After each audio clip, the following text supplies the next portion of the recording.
Okay, well, good afternoon and welcome everyone to the architecture of the Derwent Valley Mills World Heritage Site. Before I hand over to DHBT Vice Chair Barry, please can I ask that you try and stay on mute throughout the presentation. Barry will be able to take questions at the end, so you'll be free then to ask anything, or please do pop any comments or questions in the chat box, which I'll keep checking throughout the presentation. So without further ado, I will hand over to Barry. Well, good afternoon. Thank you for joining us. I led the team when I was the conservation and team leader manager for Derbyshire County Council. I led the team which put together the nomination which was eventually submitted to UNESCO by Her Majesty's government. And that was submitted in the year 2000. But it was about 25 years in the making, actually, with a very long lead-in period.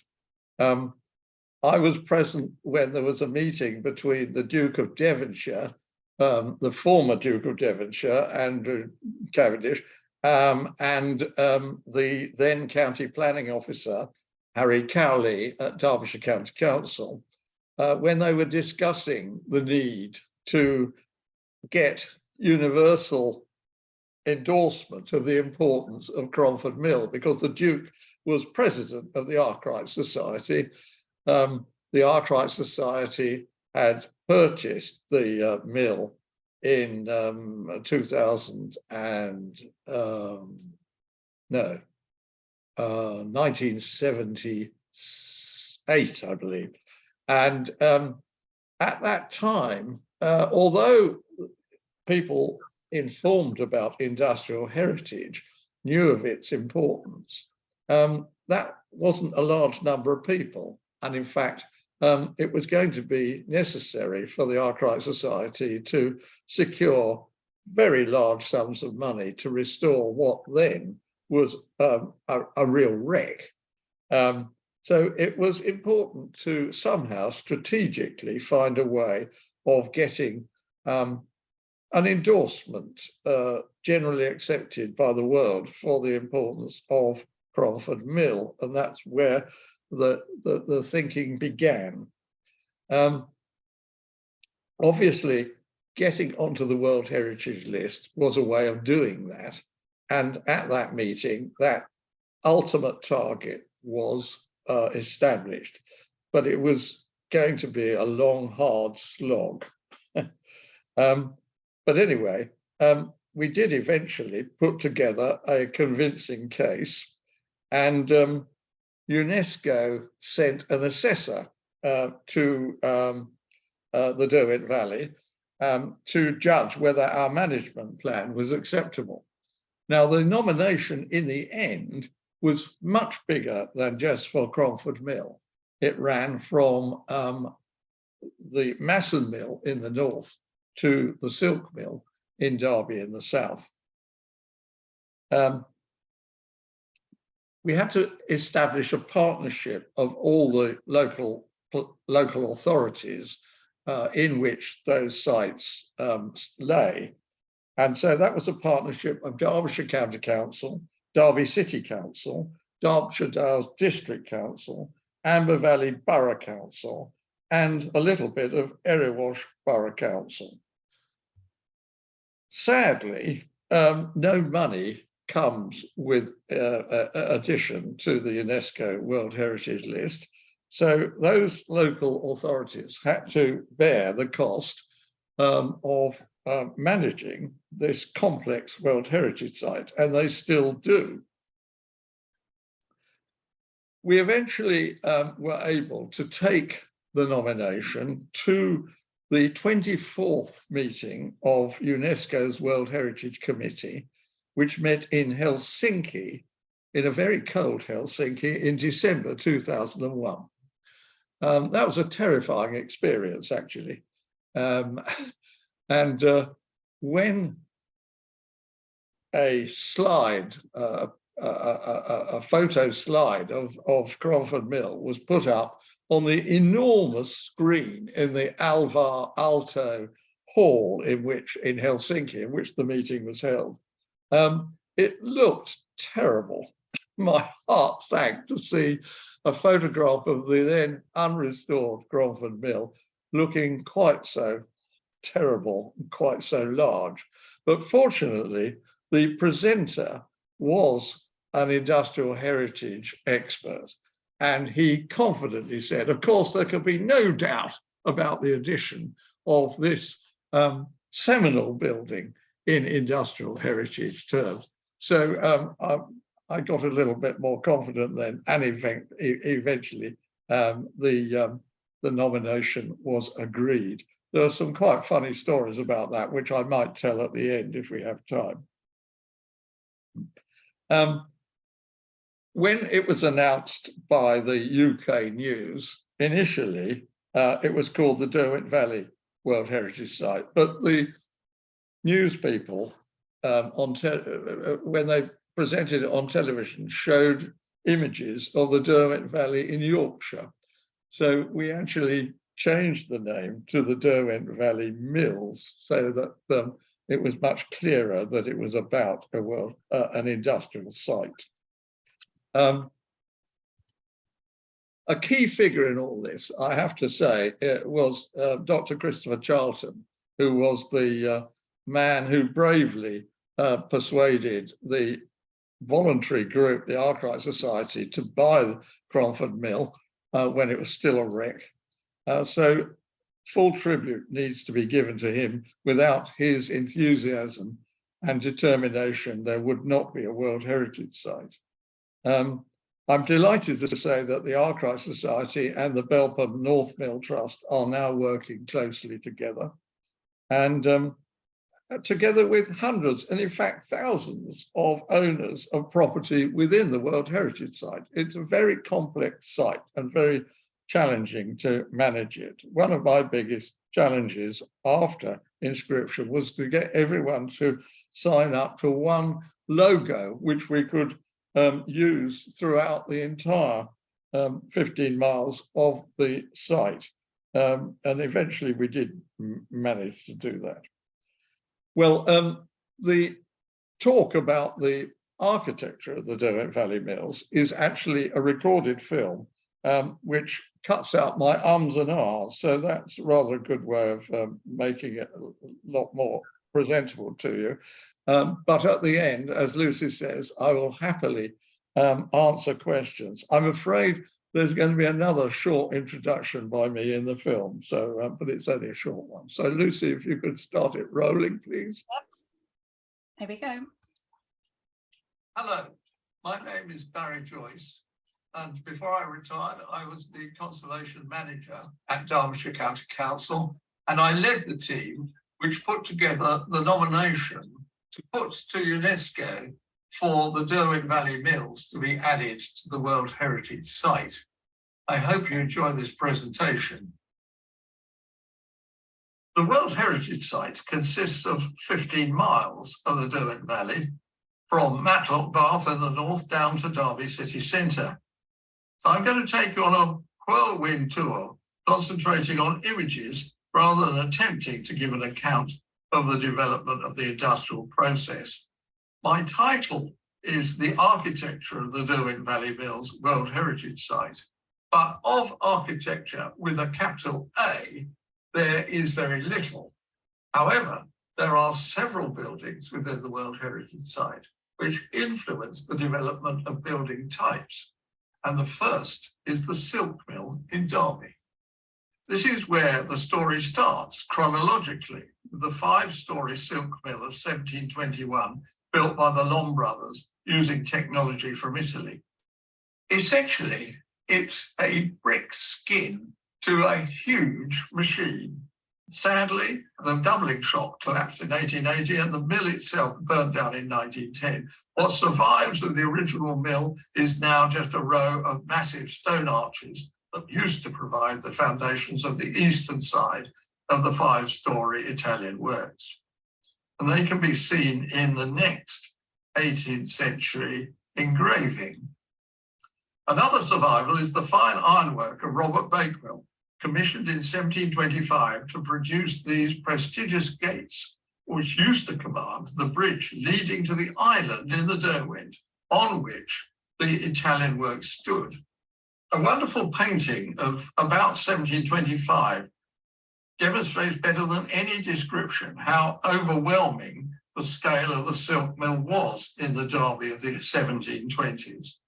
Its only parallel was with the naval and dockyard buildings at Chatham, erected about the same time. You can see in this wonderful painting how they dominate the scene. And you can also see behind the silk mill, the very white building, which is the rebuild by James Gibbs of the nave of All Saints Church. Although chronologically the story starts with the silk mill of 1721, we have to go to Cromford for the next part of the story. It was Arkwright in 1771 who really began the revolutionary process which created the modern factory system. This painting by Wright of Derby shows Arkwright's mill with all its lights blazing, showing the 24-hour process that was part of this revolution, the extraordinary increase in output of a product that was going to be so important to Britain's economy. Here, interestingly, is a bit of architecture with a capital A in Arkwright's first mill. This is the posh entrance door from the mill yard, and it uses an architectural pattern devised by James Gibbs and used by him in the rebuild of the nave of All Saints Derby in the 1720s that we've seen in an earlier slide. Apart from this, it was a fairly simple building. However, it did have, curiously, what is called in architectural terms a palace front. I think you can just make out in this engraving the central bay, or what had been a central bay until the mill was extended, a projection of 5 bays, which has a very slight advance on the front wall of the remainder of the mill. This was known as a palace front, and generally, when it was a palace front proper, had a pediment, but no pediment here. Here you see the extension to the first mill. The first mill was purely experimental to see how Arkwright could maximize this relatively small water course to use to power his cotton spinning mill.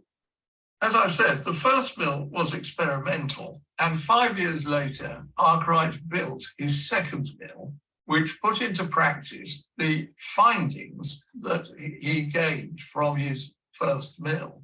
And in this second mill, his intention was to maximize capacity for output, and it was about as big as you could make it in those days. And you can see it has a clear story about which we know relatively little, and at one end, a cupola with the mill bell in it, the bell which commanded the workforce, telling them when to start and when to stop their shifts. At the same time that he built his second mill, curiously, he was building this small mill in nearby Wirksworth. This was difficult to understand when he was focused on maximizing production, but experts feel that this may have been an experiment in utilizing the power of an even smaller watercourse. And here he employed a steam engine for the first time, but here to recycle water back into the mill pond to maximize the potential power of a small watercourse. The mill yard at Cromford is totally enclosed by perimeter buildings along Mill Lane. And these were built between 1785 and 1790. The door in the image here, it shows an interesting device whereby a cart could be backed up to it. And once the doors were open, the raw cotton could be taken off to a platform halfway up the height of the door. In 1783, feeling much more confident about his technology and how to tame water, which is a difficult form of power to control, he bravely built a mill onto the River Derwent itself. This is his Masson Mill of 1783. And as you can see, central three bays have an elaborate system of Venetian and Diocletian windows. Sadly, Arkwright never thought it worthwhile to employ seriously good architects. So he ended up with a not very elegant building, but he obviously intended it to be elegant because this was a renowned beauty spot. Here is his in a contemporary image showing its relationship with the limestone gorge in which it sits. He lived for his experimental period for the 18 years he was developing his mill technology in Rock House. Rock House has been largely remodeled, but what does survive pretty much unchanged is the little overseeing building with its Venetian window from which he could observe pretty well everything that was going on in Cromford Mill Yard. At Rock House, as well as that little building where he oversaw what was happening in the mill yard, there are several service buildings, including this Muse building, which has a pretty little cupola, very much of its period. We move on now to tell the story of his need to encourage people to come to live in Wirksworth to increase his workforce. Cromford was, until then, a very tiny hamlet, and here, in 1776, he builds 2 terraces of workers' housing. And these are very precious survival. They are the earliest workers' housing in the world built by an industrialist. You can see the top floor windows are pretty much continuous. And the reason for that was they were workshops for hosiers who could work at home while the women and children worked in the mill. He also went in for a bit of town planning. We're looking down now onto Cromford Marketplace. His Greyhound Inn, the pedimented Greyhound Inn of 1778, 2 years after North Street began, was the centerpiece of his new community. And he also built shops on the right-hand side. You can see a single-story range of butcher's shops, which are another word for which was shambles. And to build these, he needed a platform of level ground. So this involved a lot of earth moving because up to then, Cromford Hill had sloped continuously down to the Derwent. Here's a very charming view from the Greyhound Inn through its entrance gateway, carriage arch as it were, to view the mill beyond, down by the Derwent. And these are the shambles. He lived, as I've said, at Rock House for the 18 years that he was active in Cromford. But in 1786, the pinnacle of his success was being knighted. And in that year, he decided to build himself a mansion house. And this is the house he built himself. He employed an architect called William Thomas, a Welshman, who was a follower of Robert Adam. He loved Adam's work, but sadly didn't have the equivalent degree of architectural genius. Nevertheless, it's an imposing pile. It stands in a landscape which was admired by many at that time for its picturesque qualities, but he also employed a landscape designer, John Webb, who was a pupil of William Eames, a slightly more famous landscape designer, to lay out a picturesque park. And this image shows very clearly how the designer made the most of rolling lawns and an eye-catcher chapel, a pleasing bridge, and to the far right, another eye-catcher, which in fact is the warehouse and weighing machinery for vessels and goods on the Cromford Canal, given a battlemented top to add a touch of picturesque quality to the scene. Well, now we must move down the River Derwent to the other great series of buildings in Belper. This wonderful image shows the totality of the Strutt Empire prior to its sad partial demolition in the 1960s. But the one building which has survived intact is the North Mill of 1804. And this wonderful illustration from Rees's Cyclopedia of 1819 reveals the fact that it is one huge machine. What a fabulous image that is. It was one of the first fireproof buildings in the world, with terracotta and brick jack arches supported by cast iron cruciform column. And his water power was gathered together in a great mill pond made possible by this horseshoe weir of 1797. This footbridge of 1795 has embrasures in it. If you can see at each end, the dark patches are in fact gun loops, which were inserted at a time when there was great social and industrial unrest. And the Strutts took the precaution, if necessary, of using firearms to protect their mills. Like Arkwright, Strutt developed housing for his workers, and these are a remarkable survival. Here we see Long Row, 1792. Opposite are these two-storey brick houses, and also beyond them, the clusters of 1805, an ingenious pattern of houses in blocks of 4. They had their own semi-detached pigsties. And further down the river, we come to Milford. Hopping Hill houses in Milford were built between 1813 and 1820 for the mills which the Strutts developed at that part of the Derwent.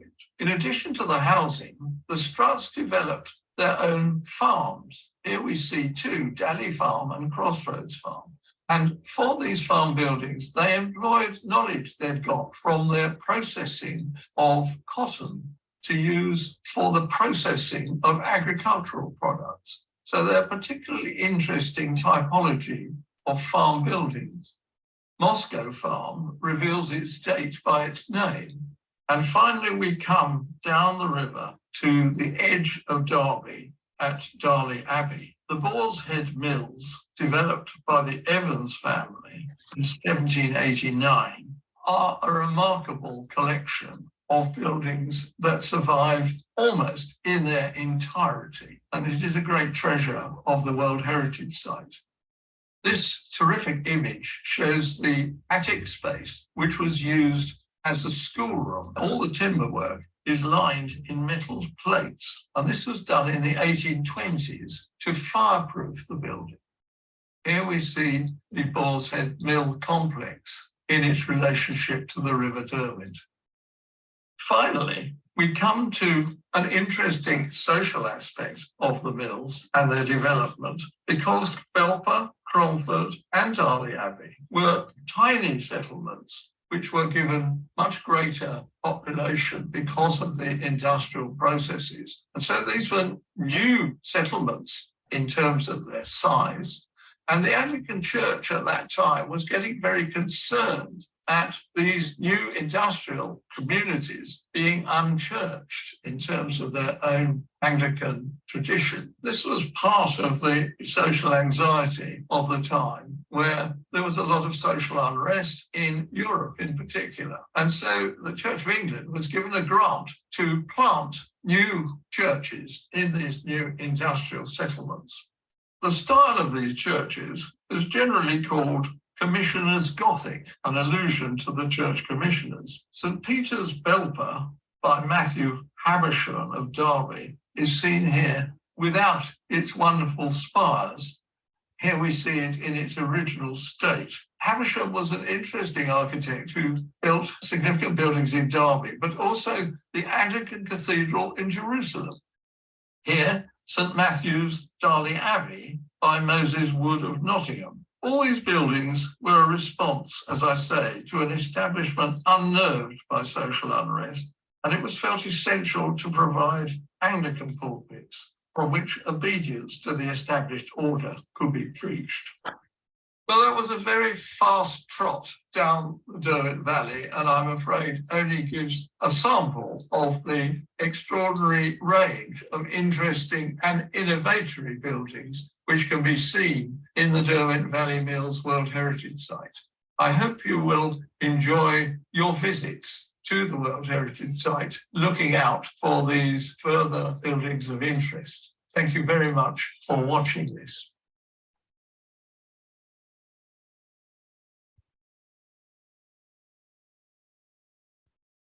Okay, Barry. Okay, I'm very happy to take any questions. Are there any in the chat box? I can't see.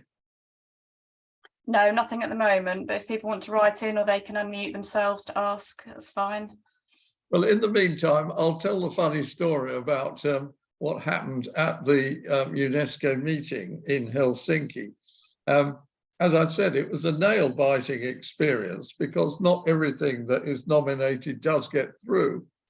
So when it came for the actual process of assessing nominations to UNESCO is done at a very high level and very competently by experts throughout the world.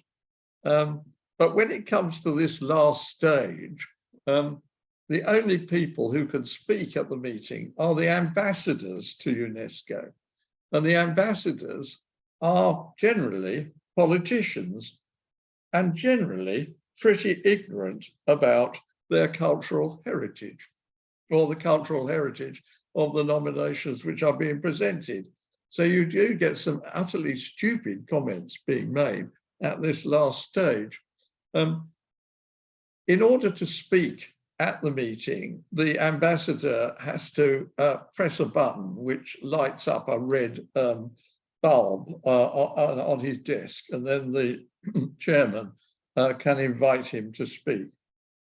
And the ambassador for Egypt pressed his button and his red light came on, and the chairman invited Egypt to speak. And the ambassador for Egypt said, Egypt supports this nomination because no doubt it was Egyptian cotton that was used, which is very fine indeed. And sadly, this is completely inaccurate because no Egyptian cotton was used, but I was extremely pleased for his support nevertheless. Barry, John asks, are all the buildings listed? Well, not all of them. The great majority, I think everything I've shown you is listed. But as I said in the first introduction, there are thousands of buildings in the World Heritage Site.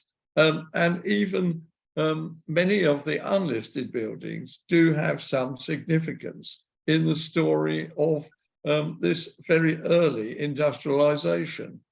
The UNESCO has a kind of parallel, is a kind of parallel world with their own vocabulary. And you have to learn this vocabulary if you're managing the World Heritage Site. They identify the buildings and structures and roads, anything relevant, and they call them attributes. Attributes of the outstanding universal value, which is the reason for that site, that property, it's not called a site, it's called a property, for that property to be on the World Heritage List. So these attributes are many and varied and include roads, walls by roads, water courses, historic field patterns, reservoirs.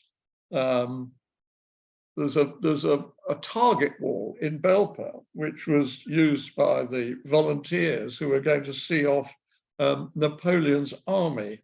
There's a fascinating range of these attributes. And there is a very good collection of them in the nomination document was reprinted and is available at Cromford Mill in the bookshop there, and it's called the Derwent Valley Mills and Their Communities. So that actually identifies many of these attributes. Thank you, Barry. John also asks, is there any news of the East Mill Belper? Any latest news on the updates for that? The latest news is that the planning application made, I think 5 years ago, is still to be determined. So I'm afraid no positive news. Obviously, it's a #1 concern for the World Heritage Site Partnership. Behind the scenes, preparations are being made to take action once the application that the owners of planning application have put in is determined. But I can't really give any details now. Okay, thank you, Barry. Michael asks, do any still have operational machinery? Well, the short answer is no, sadly. The one building which is still in use as a textile mill is Smedley's Mill in Lee. But in the 1830s, that went over to Woollands.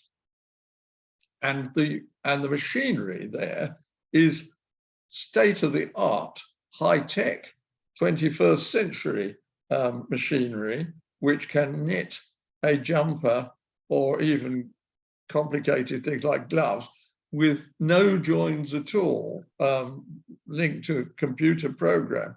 So it's sad that there is no original machinery.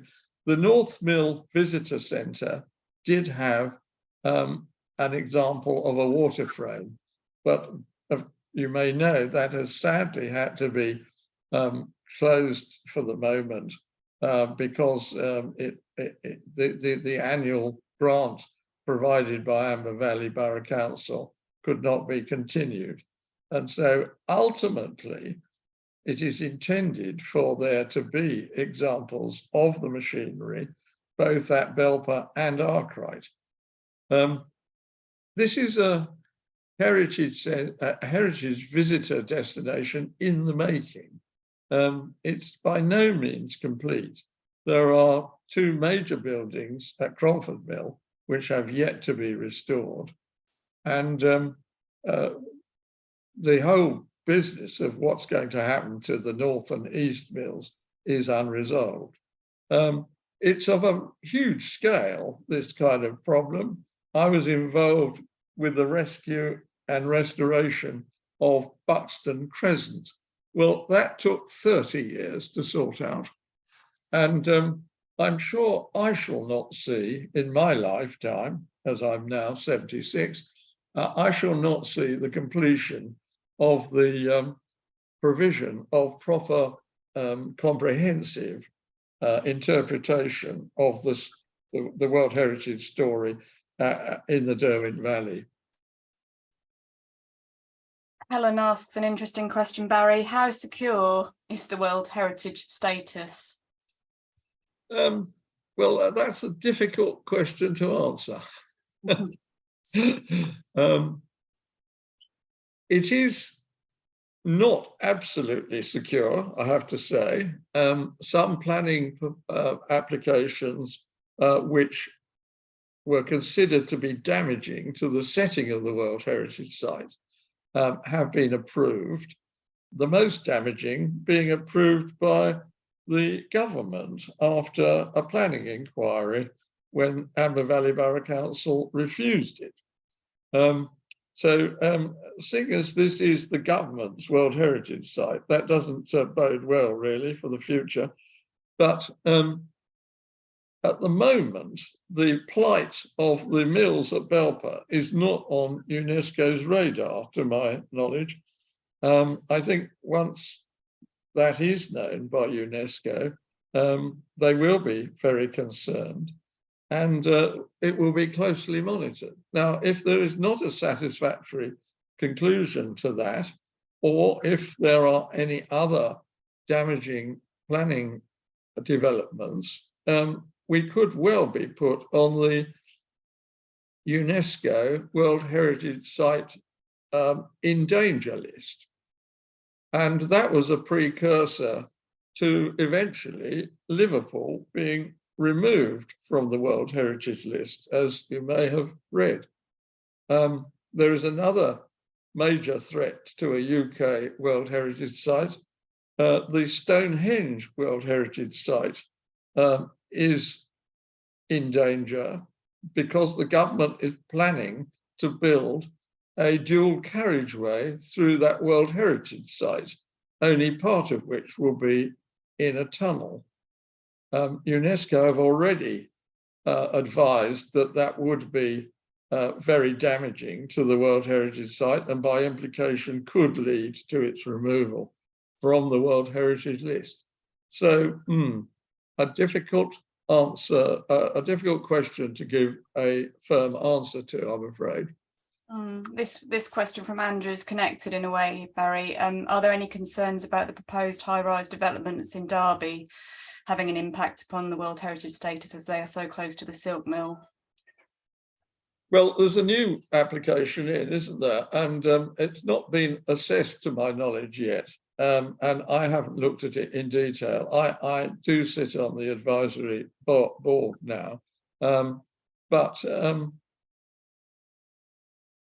my personal view is that the high buildings in Derby aren't a major threat to the World Heritage Site. The silk mill is a rebuild, or it's a completely different building to the original silk mill. It's symbolically important, and it houses the southern gateway to the World Heritage Site in its presentation in the Museum of Making, which is a wonderful addition to the visitor offer for the World Heritage Site. But of course, visually, high buildings around it do impact to some extent on the scale of the silk mill. But the scale of that silk mill is smaller than the original silk mill. So it's a difficult judgment to make. And sticking on the skyscraper theme, Trevor says it's often said that the iron frame structure of Belpernorth Mill is the forerunner of the skyscraper. Is there any first-hand evidence of such an influence? Well, the North Mill was designed by William Strutt, Jedediah Strutt's son, and he worked very collaboratively with the engineer who was designing the mill in the building in Shrewsbury, which actually was built a couple of years earlier, and that claims to be the first fireproof structure in the world. And by the fact that they were using iron stanchions and jack arches, they were very innovative designs.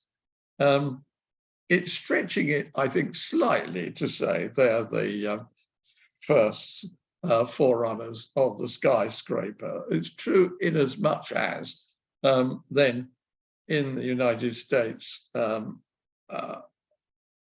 iron construction and steel construction then started to be developed much taller buildings. Thank you, Barry. I think you've touched on this already, but are there any other immediate and long-term threats to the posterity of the World Heritage Site that you'd like to mention? Well, in addition to what I've talked about, there is the need for the partnership between the County Council, the City Council, Derbyshire Dales District Council, Amber Valley Borough Council, and Erewash Borough Council to be sustained. And it's always difficult in times of economic problematic times for the finance which is needed for the partnership to provide to be maintained. So that is a potential threat if that partnership does not hold together. As I say, it is actually the partnership manages the World Heritage Site on behalf of the government. It is the government's World Heritage Site, but in fact, the government doesn't provide any revenue funding for its management. The National Lottery has been very generous in helping particular projects. The silk mill being the last major one, the Museum of Making, is a terrific addition to the World Heritage Site. But without the lottery, there isn't any government funding to sustain the management of the World Heritage Site. The County Council is the lead local authority, and it has been very good in setting a good example, very strong in setting a good example by setting up a small team of people who manage the World Heritage Site on behalf of the partnership. But we do rely very much on each of those local authorities to hang on in there and to make their contribution to the cost of the running of the partnership. Okay, thank you, Barry. Couple of questions around the museums. So any news regarding the reopening of Belper North Mill following the withdrawal of funding? And then just a question around what's happening to Masson Mill and its museum. Right. Well, the North Mill Trust is working with the Arkwright Society, I'm delighted to say, in a constructive way. And they're looking at the possibility of having some of the displays that were in the North Mill Belper temporarily in the Cromford Mill in the Arkwright site at Cromford Mill until a resolution is found for the restoration and new use of the mills at Belper. So that's a good news story. Another good news story is that Masson Mill has been purchased by Derwent Hydro Company. And they intend, I believe, although this is third hand, I hope this is accurate, they intend to reopen the museum at Masson. Of course, their primary interest is in the use of their water turbine to generate power. And the partnership wishes to develop water power as one of the major themes of the interpretation of the World Heritage Site. And the Arkwright Society are in the process of installing a turbine, a new turbine, in the wheel pit of the second mill. And that will be an exciting development. Excellent. James has kindly responded in the chat to the question about operational machinery, just pointing out that the water frame that was at Belper Mills has been relocated to the visitor centre in building 17 at Cromford Mills. Oh, good. Well, I didn't know that. That's very good news. Go then. That's good. Unless I've missed any, I can't see any other questions in chat. So, just one coming in. I think thanks are coming in for you now, Barry. So if there are any questions, I can have a quick look, or you can unmute yourselves and ask Barry yourselves.